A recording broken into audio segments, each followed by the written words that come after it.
Hello everyone, welcome to our YouTube channel Shiksha Alliance. Today we are going to start our daily current affairs session in which we will cover important news from several newspaper, PIB and various government sources. So let's begin our session. Our first topic is Moodbidri दक्षिण कन्नड़ कर्नाटका। तो हम जानेंगे इसके बारे में। In recent archaeological exploration near Moodbidri Dakshina Kannada unique terracotta figurine we have discover related to megalithic dolmen site. This figurine provide valuable insight into the study of Bhuta cult और दैव्या अर्धाने। अभी हाल ही में जो आर्कियोलॉजिकल एक्सप्लोरेशन किया गया था मूडबिद्री दक्षिण कन्नड़ के पास में, वहां पे यूनिक टेराकोटा का फिगरीन पाया गया है जो कि रिलेटेड है मेगालिथिक डोलमेंट साइट से। ये जो फिगरीन है ये प्रोवाइड कर रहा है वैल्यूएबल इंफॉर्मेशन को जो स्टडी है भूटा कल्ट या दैवीय अर्धाने के बारे में। They are details to the period of 800 to 700 BC. The discovery include various figurines such as cow, bovines, a mother goddess, peacock, horse and more. और ये जो डाटेबल पीरियड है 800 से 700 BC का है। जो ये डिस्कवरी है इसमें बहुत सारा फिगरीन पाया गया है जैसे कि cow, bovine, mother goddess, peacock, horse और कुछ भी। Mudbidri is a town and taluk in Dakshin Kannada district. It lies 34 km northeast of the district headquarters Mangalore in Karnataka. Because of the widely grown bamboo in ancient days, this place was named Mudabidri. जो मूडबिद्री है ये आपका एक town और तालुक है दक्षिण Kannada district में। ये लाई करता है 34 किलोमीटर नॉर्थ ईस्ट में जो डिस्ट्रिक्ट हेडक्वार्टर है मैंगलोर के वहां के पास कर्नाटका में। ये जो है वाइडली ग्रोन बम्बू यहाँ पे एंशियंट डे में होता था, इसी कारण इस प्लेस का जो नाम है मुडबिद्री रखा गया था। What is megalithic dolmen? ये megalithic dolmen होता क्या है हम इसको भी समझते हैं। It is a type of ancient burial structure consisting of large stone slab. These stones are arranged to create a chamber or tomb, often with capstone on top. ये जो मेगालिथिक डॉल्मेन होता है ये टाइप है आपका एंशियंट ब्यूरियल स्ट्रक्चर का जो कि कंसिस्ट करता है लार्ज स्टोन स्लेब को। ये जो स्टोन होता है उसको इस तरीके से अरेंज किया जाता है कि वो क्रिएट करता है चैम्बर और टॉम को, और जिसमें ओपन कैपस्टोन होता है टॉप पे। यहाँ पे आप देख सकते हैं जो दक्षिण कन्नड़ एरिया के बाद कहा गया है जहां पे ये लोकेटेड है, जहां पे इसको पाया गया है। नेक्स्ट टॉपिक हमारा national strategy for robotics NSR. तो हम जानेंगे इसके बारे में, नेशनल स्ट्रेटेजी फॉर रोबोटिक्स के बारे में। Ministry of electronic and information technology in India has released a draft national strategy for robotics aimed at strengthening the innovation cycle of robotic technology and fostering India's leadership in robotics by 2030। जो ministry of electronic and information technology है भारत की, उन्होंने release किया है एक draft national strategy for robotics के लिए, जिसका मकसद है मजबूत करना इनोवेशन साइकिल को रोबोटिक टेक्नोलॉजी के लिए और बूस्ट करना इंडिया के लीडरशिप रोल को रोबोटिक्स सेक्टर के लिए 2030 तक। What is robotics? रोबोटिक्स है क्या? Robotics deals with the design, construction, operation and application of robot coupled with computer system for their control, sensor feedback and information processing। जो robotic है ये deal करता है जो डिजाइन कंस्ट्रक्शन है, operation है, एप्लीकेशन है रोबोट का जिसको कपल किया गया है कंप्यूटर सिस्टम के साथ उनके कंट्रोल के लिए, सेंसर फीडबैक और इंफॉर्मेशन प्रोसेसिंग के लिए। स्टेटस की अगर हम इसकी बात करें तो according to world robotic report for the year 2022 India rank 10th globally in terms of annual industrial installation of robot. और जो वर्ल्ड रोबोटिक रिपोर्ट है 2022 के अनुसार भारत का रैंक जो है वो 10वां पोजीशन में है पूरे विश्व में। अगर हम बात करें एनुअल इंडस्ट्रियल इंस्टॉलेशन को लेकर रोबोट का, तो potential of robotic in India, क्या पोटेंशियल है इस सेक्टर का भारत के लिए। India strengthen in future of work, ये मजबूत करेगा भारत को फ्यूचर ऑफ वर्क के लिए। India strength in future of work tech economy zero include robotics, AI, IOT, cloud computing, supply chain 4.0, 3D printing, big data, digital payment etcetera. ये मदद करेगा भारत को स्ट्रेंथन करने में जो फ्यूचर ऑफ वर्क है, जो टेक इकोनॉमी जीरो है जिसमें कि robotic, AI, information on thing, cloud computing, supply chain 4.0, 3D printing, big data, digital payment सब आते हैं। एप्लीकेशन इन एग्रीकल्चर, इसका उपयोग एग्रीकल्चर में भी है। Robotics in agriculture, autonomous precision seedling, micro spraying robotic, weed removal robot, drone, robot assistant precision irrigation, इन सब में ये मदद करेगा। Human automation balance, human automation balance में भी काफी हेल्पफुल है। Balancing human interface and automation, example collaborative robot, cobot working alongside skill worker. जो बैलेंस करेगा ये जो ह्यूमन इंटरफेस है और ऑटोमेशन की मदद से, जैसे कि कोलैबोरेटिव रोबोट जिसको कि हम कोबोट कहते हैं, ये काम करेंगे साथ साथ स्किल वर्कर के। Up skilling of migrant worker for greater efficiency, और अप स्किल किया जाएगा माइग्रेंट वर्कर को और ज्यादा एफिशिएंसी के लिए। एम्प्लॉयमेंट स्कोप, एम्प्लॉयमेंट का स्कोप है leading sector manufacturing, pharmaceutical, packaging, FMGC and inspection. तो जो एम्प्लॉयमेंट स्कोप है कौन से सेक्टर पे, तो जो लीडिंग सेक्टर होगा जैसे कि मैन्युफैक्चरिंग हो गया, फार्मास्यूटिकल हो गया, पैकेजिंग हो गया, एफएमसीजी हो गया और इंस्पेक्शन हो गया। सम की component of the draft NSR, कुछ जो इंपॉर्टेंट कंपोनेंट है ड्राफ्ट एनएसआर का उसको हम जान ले। तो पहले तो हम पॉलिसी फ्रेमवर्क समझते हैं। A framework for implementing robotics in sector like manufacturing, agriculture, health care and national security aligning with the make in India 2.0 framework. एक फ्रेमवर्क जो कि इंप्लीमेंट करेगा रोबोटिक्स को, जो सेक्टर है आपका जैसे कि मैन्युफैक्चरिंग, एग्रीकल्चर, हेल्थ केयर और नेशनल सिक्योरिटी के लिए, यह अलाइन करेगा मेक इन इंडिया 2.0 फ्रेमवर्क के साथ। नोडल एजेंसी की अगर हम बात करें तो ministry of electronic and information technology will serve as the nodal agency for robotic overseeing the NSR through the national robotic mission. और जो ministry of electronic and information technology है वो सर्व करेंगे नोडल एजेंसी के रूप में रोबोटिक्स के लिए। ये देखेंगे एनएसआर को नेशनल रोबोटिक मिशन के माध्यम से। क्लासिफिकेशन की अगर हम बात करें तो इंडस्ट्रियल, सर्विस और मेडिकल रोबोट में इसको क्लासिफाई किया जाएगा। Core area identified by NSR, जो कोर एरिया है जिसको कि आइडेंटिफाई किया गया एनएसआर के द्वारा, तो जैसे कि मैन्युफैक्चरिंग हो गया, logistic and warehousing automation, process optimisation etcetera. तो मैन्युफैक्चरिंग सेक्टर पे लॉजिस्टिक और वेयर हाउस को ऑटोमेशन करने में ये मदद करेगा, प्रोसेस को ऑप्टिमाइज करने में हेल्प करेगा। हेल्थ केयर की अगर हम बात करें तो सर्जिकल रोबोट, टेलीमेडिसिन एरिया, इन सब में इसका कंट्रीब्यूशन रहेगा। एग्रीकल्चर में क्रॉप स्काउटिंग, स्पॉट स्प्रेसिंग, इस सब में ये काम करेगा। और नेशनल सिक्योरिटी की अगर हम बात करें तो combat Rober, mine detection etcetera, इस सब में इसका कंट्रीब्यूशन होगा।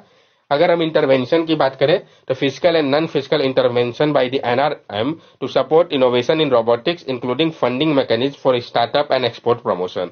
और जो फिजिकल और नॉन फिजिकल इंटरवेंशन है एनआरएम के द्वारा, ताकि सपोर्ट किया जा सके इनोवेशन को रोबोटिक्स के लिए, जिसमें कि फंडिंग मैकेनिज्म है स्टार्टअप के लिए और एक्सपोर्ट प्रमोशन के लिए। रेगुलेटरी फ्रेमवर्क की अगर हम बात करें तो establishment of a regulatory framework led by Robotic Innovation Unit RIU for proper governance and regulation of robotics technology। Establish करने की बात कही गई है रेगुलेटरी फ्रेमवर्क को, जिसको लेड किया जाएगा रोबोटिक इनोवेशन यूनिट RIU के द्वारा, ताकि प्रॉपर गवर्नेंस हो सके और रेगुलेशन हो सके रोबोटिक टेक्नोलॉजी का। Ensuring regulatory sandboxes and development of robotic industrial zone, ensure किया जाएगा रेगुलेटरी सैंडबॉक्सेस को और डेवलप किया जाएगा रोबोटिक इंडस्ट्रियल जोन को। सेंटर ऑफ एक्सीलेंस क्रिएट किया जाएगा सेंटर ऑफ एक्सीलेंस को रोबोटिक के लिए, ताकि जो फाउंडेशनल और अप्लाइड रिसर्च है उसमें मदद मिल सके। इसमें प्राइवेट सेक्टर के इन्वॉल्वमेंट होगा एप्लीकेशन बेस्ड रिसर्च के लिए। एडवाइजरी सपोर्ट की अगर हम बात करें तो प्लान किया जा रहा है कि प्रोवाइड किया जाएगा एडवाइजरी सपोर्ट को स्टार्टअप को, ताकि यूटिलाइज किया जा सके जो रिसर्च पोटेंशियल है हायर एजुकेशन इंस्टीट्यूशन में और डेवलप किया जा सके रोबोटिक इंडस्ट्रियल जोन को। पब्लिक प्रोक्योरमेंट पॉलिसी की अगर हम बात करें तो एक प्रपोज पॉलिसी है जहां पर सेंट्रल गवर्नमेंट जो है वो एक्ट करेंगे एक डिमांड एग्रीगेटर के रूप में डोमेस्टिकली मैन्युफैक्चर रोबोट सिस्टम के लिए, इंटेंसिवाइज करेंगे डोमेस्टिक प्रोडक्शन को। Challenges in adoption of robotics in India, लेकिन चैलेंजेस है एडॉप्शन को लेकर रोबोटिक्स का भारत में क्या चैलेंज है, तो सबसे बड़ा चैलेंज तो है कॉस्ट ऑफ एडॉप्शन। जो कॉस्ट है एडॉप्शन का, high cost due to imported hardware component and training expenses. Cost जो इसका हाई है जो क्योंकि इंपोर्टेड हार्डवेयर कंपोनेंट का उपयोग हो रहा है इसको बनाने में, और ट्रेनिंग एक्सपेंसेस भी हाई है। स्किल टैलेंट की अगर हम बात करें, acquiring and retaining quality talent in the multidisciplinary field of robotic, acquire करना और रिटेन करना क्वालिटी टैलेंट को मल्टीडिसिप्लिनरी फील्ड में रोबोटिक के लिए, ये एक चैलेंज है। Procurement of hardware component, procure करना हार्डवेयर कंपोनेंट को, तो जो डिपेंडेंसी है कंट्री जैसे कि चाइना, यूएसए, यूरोप पे नेसेसरी कंपोनेंट के लिए, ये एक हर्डल क्रिएट कर रहा है। एकेडमिक चैलेंज, जो कमी है मल्टी डिसिप्लिनरी नॉलेज की और ज्यादा स्टूडेंट को लेके, जो लिमिटेड टीचिंग है रोबोटिक्स को लेके इंजीनियरिंग इंस्टीट्यूट में, और जो कमी है फैकल्टी की, ये सारे प्रॉब्लम है। Investment in IPR and research and development, तो जो इन्वेस्टमेंट की बात कही गई है, तो जो भारत का इन्वेस्टमेंट है intellectual property right and research and development को लेके, ये काफी पीछे है डेवलप कंट्री से अगर हम कंपेयर करें इस सेक्टर को। तो एथिकल कंसिडरेशन भी है, जैसे कि privacy, absence of dedicated legislation for robotic, ये सारा भी इश्यू है। वे फॉरवर्ड क्या हो सकता है, तो इम्ब्रेस करना होगा फोर्थ इंडस्ट्रियल रिवोल्यूशन को। Invest in human capital for AI and robotic, invest करना होगा ह्यूमन कैपिटल पे एआई और रोबोटिक के लिए। Support the national mission on cyber physical system, support करना होगा जो national mission on cyber physical system है उसको। प्रमोट एजुकेशनल इनिशिएटिव लाइक अटल टिंकरिंग लैब, प्रमोट करना होगा जो एजुकेशनल इनिशिएटिव है जैसे कि अटल टिंकरिंग लैब हो गया। और encourage advance technology company for make in India, और इनकरेज करना होगा एडवांस टेक्नोलॉजी कंपनी को मेक इन इंडिया के तहत। नेक्स्ट टॉपिक है हमारा student cell for suicide prevention. तो हम जानेंगे जो स्टूडेंट सेल का गठन किया गया है सुसाइड को रोकने के लिए। तो डायरेक्ट क्वेश्चन फ्रेम किया जा सकता है कि किस स्टेट में किया गया है और किस डिस्ट्रिक्ट में। तो the Kota police in India has established a student cell to address stress and suicide among coaching student. This initiative come in response to rising number of student suicide in Kota, a city where about 3 lakh student annually prepare for competitive exam like JEE and NEET. जो Kota police है भारत की, उन्होंने establish किया है एक student cell को ताकि address किया जा सके जो स्ट्रेस और सुसाइड हो रहा है कोचिंग स्टूडेंट के बीच में। ये जो इनिशिएटिव है इसको लाया गया है ध्यान में रखते हुए जो नंबर ऑफ स्टूडेंट का सुसाइड केस बढ़ा था कोटा में, उसको ध्यान में रख के लाया गया है। जो सिटी है जहां पे 3 लाख से अधिक स्टूडेंट हर एक साल आते हैं तैयारी करने के लिए कॉम्पिटिटिव एग्जाम का, जैसे कि जी हो गया, नीट हो गया। ये जो स्टूडेंट सेल है ये कंप्राइज करेगा पुलिस पर्सनल को जो कि इंटरेक्ट करेंगे स्टूडेंट के साथ, उनको प्रोवाइड करेंगे काउंसलिंग को और डिटेक्ट करेंगे अगर कोई साइन होगा स्ट्रेस या डिप्रेशन का। तो उनका एफर्ट जो है वो इंक्लूड करता है कि वो विजिट करेंगे हॉस्टल को, शेयर करेंगे डेडिकेटेड हेल्पलाइन को और ऑफर करेंगे सपोर्ट को। This move aims to address the challenge faced by students in this highly competitive environment, where academic pressure and parental expectation often lead to stress and mental health issue. और ये जो move है इसका मकसद है address करना जो challenge का सामना करना पड़ रहा है स्टूडेंट को ये हाईली कम्पिटिटिव इन्वायरमेंट पे, जहाँ पे एकेडमिक प्रेशर के साथ साथ जो पेरेंट्स का एक्सपेक्टेशन है जिसके कारण स्ट्रेस और मेंटल हेल्थ इश्यू हो रहा है स्टूडेंट को। जो ईयर है 2023 का, इसमें देखा गया है बहुत ज्यादा स्पाइक स्टूडेंट के सुसाइड के केसेस में कोटा पे। इस कारण फोकस किया जा रहा है कि रोका जाए, इंटरवेंशन लेके इसको। Next topic is CBI does not require permission to probe pre 2014 cases too. Supreme court ने कहा है कि सीबीआई को आवश्यकता नहीं है परमिशन की अगर वो प्रोब कर रहा है प्री 2014 के केसेस को भी। तो सुप्रीम कोर्ट ऑफ इंडिया ने रूलिंग दिया है कि जो 2014 का जजमेंट था जो कि डिक्लेयर कर रहा था लीगल प्रोविजन को कि आवश्यकता है प्रायर परमिशन की सेंट्रल ब्यूरो ऑफ इन्वेस्टिगेशन को, तभी वो इन्वेस्टिगेट कर सकते हैं करप्शन के केसेस को अगर सीनियर गवर्नमेंट ऑफिशियल है तो रेट्रोस्पेक्टिव पे। इसका मतलब है कि जो प्रोविजन है section 6A Delhi special establishment act का, उसको कंसीडर किया गया कि ये वॉइड है जब से इंसल्ट किया गया उसको सितंबर 11, 2003 पे।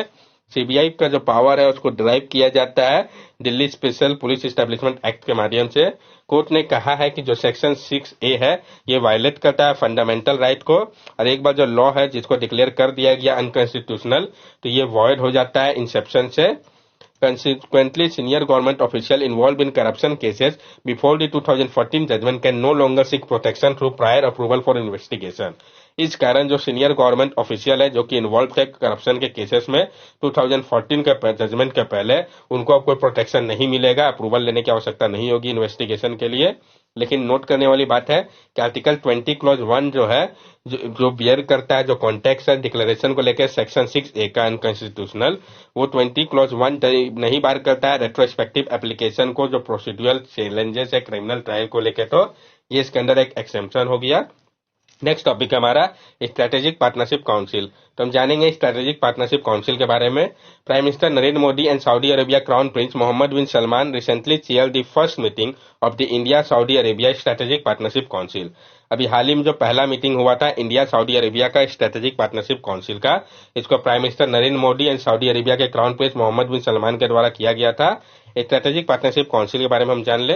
ये जो काउंसिल है इसको स्टैब्लिश किया गया था 2019 में। तो कब स्टैब्लिश किया गया था इंपॉर्टेंट हो जाता है 2019 में। इसका मकसद है इनहेंस करना जो रिलेशनशिप है दोनों कंट्री के बीच में, और दो मेन पिलर है इसके, committee on political security social and culture cooperation और दूसरा आपका committee on economy and investment. ये जो कमिटी है इनके 4 लेवल है एंगेजमेंट के, जो कि इंक्लूड करता है summit level meeting, ministerial level discussion, senior official meeting और ज्वाइंट वर्किंग ग्रुप को। ये जो अभी रिसेंट मीटिंग हुआ है इंडिया एंड सऊदी अरेबिया तैयार हो गए हैं कि वो एक्सपर्टाइज करेंगे $50 बिलियन का वेस्ट कोस्ट रिफाइनरी प्रोजेक्ट के लिए, और आइडेंटिफाई किया गया है एरिया को जैसे कि एनर्जी, डिफेंस, सेमीकंडक्टर और स्पेस को इंटेंसिफाइड कोऑपरेशन के लिए। जो वेस्ट कोस्ट रिफाइनरी प्रोजेक्ट है इसका मकसद है सेटअप करना एशिया के लार्जेस्ट रिफाइनरी को रत्नागिरी महाराष्ट्र में। ये ट्राइलेटरल प्रोजेक्ट है अरामको सऊदी, एडनोक यूएई और इंडियन कंपनी के बीच में। तो किस किस के बीच का ये प्रोजेक्ट है ये इंपॉर्टेंट हो जाता है। तो 3 कंट्रीज में इन्वॉल्व है, सऊदी, यूएई और Indian company. That's all for daily current affair session. अगर आपको हमारी वीडियो अच्छी लगी हो तो हमारे चैनल सब्सक्राइब करें, हमारे वीडियो को लाइक करें और ज्यादा से ज्यादा शेयर करें। These are our social media link. From here also you can stay connected with us and give us your valuable feedback. Thank you and have a nice day.